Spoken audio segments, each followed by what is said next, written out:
Olá, meus irmãos, meus queridos, tudo bem, meu irmão? Tudo bem? Graças ao nosso eterno Criador. Meus queridos, estudando a Bíblia, eu achei os defensores do suposto inferno. É, você sabia disso, meu querido? Olha, não se iluda, não se engane, não se pasmem por você se deparar com os defensores do suposto opositor, aquele suposto lago de fogo físico que existe por aí na cabeça de muita gente. Eu encontrei na Bíblia os defensores dessas coisas, meus queridos. Sabe, você vai ficar pasmado por saber que hoje mudou o dono desse suposto inferno, desse suposto lago de fogo, desse suposto abismo físico. Agora tem outros donos. E quem são os donos?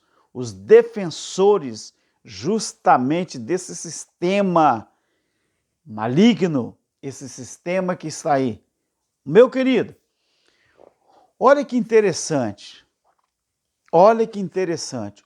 Os igrejados e os templados, eles dizem que heresias é tudo aquilo que os desigrejados estão ensinando e estão defendendo.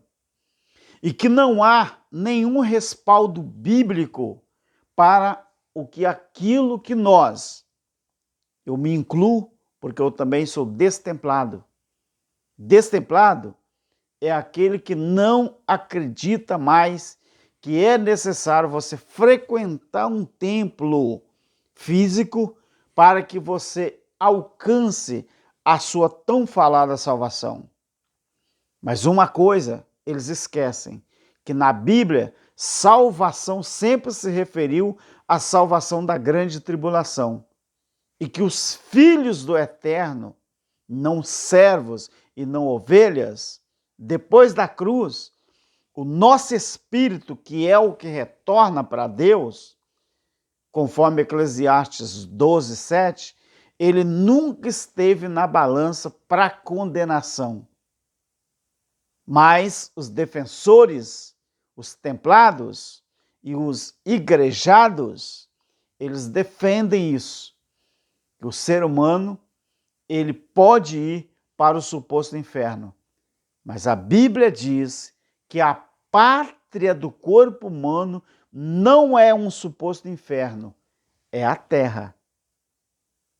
O corpo, ele volta para o pó e não volta para o inferno, para um suposto lago de fogo. Então, eles dizem, os templados, dizem eles que nós ensinamos que o inferno físico não existe. E é verdade, nós propagamos isso, porque nós estudamos o assunto, buscamos o entendimento e vamos a fundo mesmo. Então eles dizem que nós afirmamos que o inferno físico não existe e que o inferno é traduzido por sepultura. Nós ensinamos isso, porque nós estamos nos aprofundando na palavra, meu querido, para tirar essas pessoas do engano. Mas muitos não querem. Muitos não querem. Eles dizem que o inferno era uma referência ao vale de Inom, onde ficava o lixão de Jerusalém. Mas é isso que a Bíblia afirma. A Bíblia nunca disse que existe um inferno físico. As traduções é que falam isso. Agora você não pasme, nem se engane e nem fique perplexo, porque o desespero do sistema religioso da época, os sacerdotes, sumos sacerdotes, quando Jesus veio transformando totalmente aquele aion, transformar a lei em graça, o desespero foi tão grande, mas tão grande, que os religiosos levaram Jesus para a cruz. Por que vocês acham que o sistema religioso está desesperado com a escatologia consumada e com o preterismo completo. Por quê? Meu querido, isso significa perca ou perda de renda. Isso significa que os cofres estão se esvaziando. Isso significa que muita gente está tendo acesso às coisas que realmente são a verdade. O que fizeram com a Bíblia que eu e você usa. Então esses pessoal aí, os templados e os igrejados, porque na língua deles, igrejados é quem frequenta um templo chamado de igreja. A Bíblia fala o contrário, que igrejas são pessoas. Nós nos reunimos como igreja. Nós não nos reunimos na igreja. Vamos comentar isso aqui. Aquilo que eles dizem, não é? Sobre inferno, sobre lago de fogo. Meu querido, a tradução original para inferno sempre foi abismo, onde não há luz, onde é enterrada as pessoas. Inferno sempre se referiu a o lugar para onde os mortos vão. Só que na tradução do latim para o português, João Ferreira não fez isso, porque ele tinha que, ou ele era obrigado a obedecer à igreja Icar, não é? E não traduziu o original.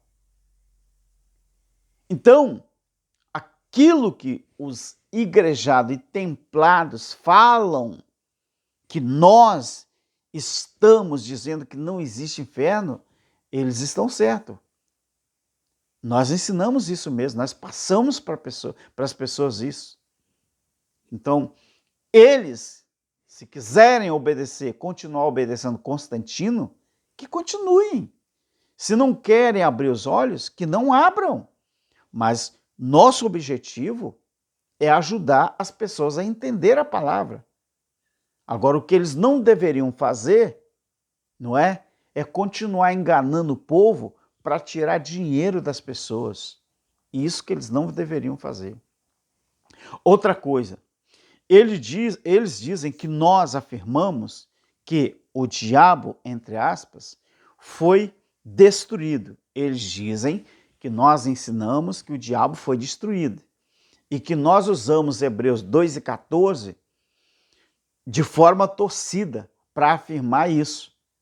Eles dizem que o que foi aniquilado foi o império do diabo e não o próprio diabo. Olha que interessante.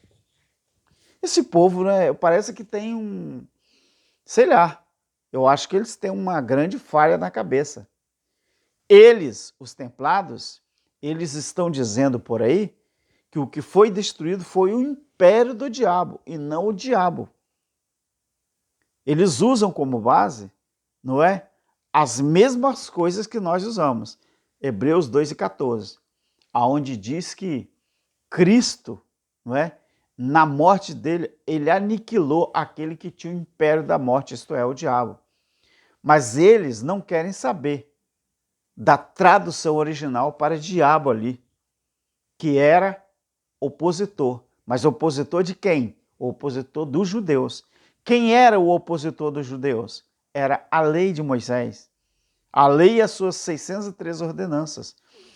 Quando Cristo morreu, que ele disse o tetelestai, ele aniquilou tanto o império como o imperador. Ou seja, o império era toda aquela forma de vida que os judeus viviam. O imperador era quem? Quem criou, meu querido, a lei. O imperador foi aquele chamado de o Deus daquele século, que era Moisés. Então, se eles ensinam que Deus, que Jesus na cruz, ele aniquilou, foi o império e não o imperador, esse povo tinha que aprender mais a Bíblia, estudar mais um pouquinho, meu querido. Seria tão simples, não é? Então, quando a Bíblia diz lá em Hebreus 2:14 e 15, né, que Cristo, através da sua morte, ele aniquilou tanto o imperador quanto o império. Ou seja, ele aniquilou tanto a lei, não é, quanto a o imperador que havia, né, imperado ali. Ali em Romanos capítulo 5 também fala isso, que a morte ela reinou de Adão até Moisés. Ou seja, a morte reinou de Adão até Moisés. Por quê? Quando foi destituído Moisés como imperador da lei, aí as pessoas não mais morreriam se desobedecessem à lei. As pessoas poderiam até morrer fisicamente, não é? Mas renascidos em Cristo. Mas eles não querem entender isso. Eles não querem. Outra coisa que eles dizem que nós afirmamos, não é, que o dízimo foi abolido e falam que usamos o livro de Hereges 171. É uma forma, né, de denegrir a nossa imagem, ou querer denegrir. Dízimo era ordenança de quê? Ordenança da lei. Dízimo era ordenança da lei. O dízimo foi instituído para quem? Para os judeus, para os hebreus. Quando o dízimo foi instituído, a Bíblia lá está bem escrita. Eles usam Malaquias 3:10. Mas por que não usam Malaquias 1, 2, 3 e 4? Por quê? Por que só o dízimo é que tem valor para eles? Por que as outras ordenanças não têm valor? Você sabe por quê? Porque o povo tem que continuar sendo enganado. Ué, tem alguma coisa errada. Outra coisa, eles dizem que nós afirmamos que não precisa mais se batizar, sendo que essa ordem foi dada pelo próprio Jesus. Eles esquecem de falar outra coisa. O que era batismo? Qual o significado do batismo? Em águas. Lembra que João falou: eu, na verdade, batizo vocês com água, mas após mim, vamos usar um português aqui, um verbo que se chama, vou ver se eu lembro, né? Vê se eu lembro. Estou lembrando não. Batizar em água era oblação. Oblação era lavagem por fora. Eles não dizem e nem mostram às pessoas que o verdadeiro batismo depois da cruz é o que está em Romanos 6. Que crer também é um batismo, só que é o batismo espiritual. O batismo em água era o batismo dos judeus, que era a oblação. Não existe oblação no tempo da graça, quando Paulo, não é, pregou, ele já pregava sobre isso. Então hoje, no século 21, não existe isso, porque nós estamos depois da cruz, depois do juízo. As pessoas teriam que aprender que o batismo em água, a oblação, era o batismo de João. Aí alguém fala assim, mas Jesus mandou batizar. Jesus mandou batizar, mas em que época e para quem era? Jesus mandou batizar antes dele morrer na cruz. Antes dele se entregar pelos pecados do povo. Outra coisa que eles dizem, os templados e igrejados, eles dizem que nós, não é, que nós ensinamos, não é, que afirmamos que igreja, não é, que ninguém precisa frequentar uma igreja. Eles dizem assim, que Jesus mandou todo mundo sair da igreja. Eles dizem que nós ensinamos que Jesus mandou todo mundo sair da igreja. Nós ensinamos isso ou nós afirmamos que igreja é pessoas e não tem templo religioso? No período em que nós vivemos, o período do Evangelho Eterno, que é Deus em nós, pós-juízo do ano 70, onde que está escrito na Bíblia que Jesus, os apóstolos, os discípulos, levavam alguém para reunir dentro de um templo, como CNPJ, uma denominação? Mas aí eles vão dizer, mas os tempos mudaram. Mudou sim, mudou sim. Tanto que mudou que hoje nós vivemos o Evangelho eterno, nós não vivemos época de lei e nem da graça. O tempo da graça terminou nos dias de Paulo. Colossenses 1, 23, 24. Romanos 10, 17 e 18. Eu tenho que falar isso, mas tem que mostrar onde está escrito. Vai lá e abre a Bíblia e vê se está escrito ou não. Olha só, meu querido, aprenda uma coisa. Eles afirmam que nós ensinamos que Jesus já voltou no ano 70 e o fim já veio. Eles dizem que se o fim já veio e eles não sabiam, ele diz assim, se estou aqui trabalhando e indo para a igreja todo dia, como que Jesus já voltou? Viu o raciocínio deles para a igreja? Eles dizem que estão indo para a igreja. Igreja não é templo, igreja não é CNPJ. Se igreja fosse templo e Deus gostasse, o templo de Jerusalém estava de pé. Mas caiu no ano 70, Mateus 24. Por que caiu? Porque era o representante máximo da lei. Todos esses templos que estão de pé aí, levando as pessoas lá para dentro para reunir, você sabe o que significa? Sombras da lei, do jeito que está em Hebreus capítulo 10. Essa é a primeira parte do vídeo.